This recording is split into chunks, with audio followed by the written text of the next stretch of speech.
ছোটবেলার বান্ধবীর বিয়ে বলে কথা, বিয়ে বাড়ি যাবো, খাবো দাবো আর ভিডিও করে সেটা পোস্ট করবো না, তা কি আবার হয় নাকি? তো আজকে আবারও চলো বিয়ে বাড়ি ভুরি ভোজের ব্লগ ভিডিও একটা তোমাদের সাথে শেয়ার করি। আর ওই যে আমি তো আগেই বলেছিলাম আমি বিয়ে বাড়ি এত আগে চলে যাই যে স্টার্টারের আর কিচ্ছু বাকি থাকে না ভাই। তো যাই হোক, মনে অল্প স্বল্প ব্যথা নিয়ে চলে যাই বান্ধবীর সাথে দেখা করতে। ও মা, গিয়ে দেখি এখানে নাকি বান্ধবী নাই। খুঁজতে খুঁজতে চলে যাই উপরে, আর গিয়ে দেখি এদের অলরেডি বিয়ে শুরু হয়ে গেছে। আর বিয়ে শুরু কি বলছি, বিয়ে তখন শেষের দিকে, আর এদিকে বরমশাই তো লজ্জায় তাকাতেই পারছিল না। তো যাই হোক, আমি আর সেখানে বেশিক্ষণ দেরি না করে চলে যাই এখন খেতে। আরে এমনিতেই এত দেরি করে ফেলেছি, এবার তো হয়তো এই দিকটাও শেষ হয়ে যাবে। কিন্তু ভাই রে ভাই, এত ভিড়, মনে হচ্ছে আবারও কারো পিঠের উপর দাঁড়িয়ে অপেক্ষা করতে হবে। আর এই চেয়ার টানাটানির ব্যাপারটা কিন্তু একদমই ভালো লাগে না। তো যাই হোক, এবার কিন্তু সুস্থ মতো জায়গা পেয়ে গেছি। আর দেখো এখানে টেবিল পরিষ্কার করা হচ্ছে, আর দিয়ে গেল মেনু কার্ড, ওয়েস্ট পট আর জল। তো চলো দেরি না করে আজকের বিয়ে বাড়ি মেনুতে ঠিক কি কি আছে তোমাদেরকে এখন দেখাই।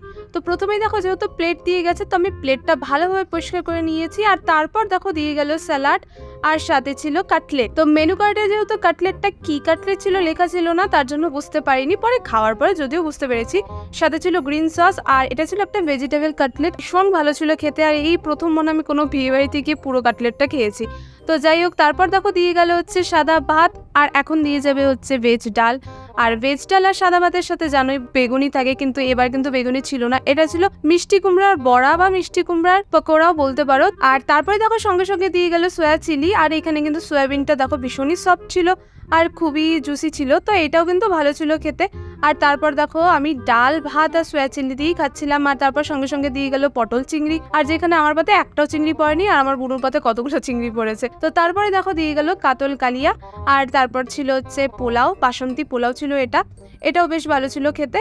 আর তারপর সঙ্গে সঙ্গে আমার মনে পড়েছে ভিডিও করছিলাম তো মাটনটা ঠিকভাবে দেখাতে পারলাম না। তো যাই হোক, তারপর দেখো চাটনি ছিল, মিষ্টি ছিল, আর ছিল আইসক্রিম।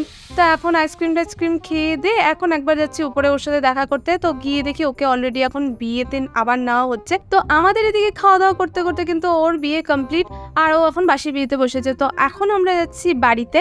তো ভিডিওটি কেমন লাগলো অবশ্যই জানিও, ভালো লাগলে কিন্তু ফলো আর সাবস্ক্রাইব করতে কিন্তু ভুলো না। টাটা।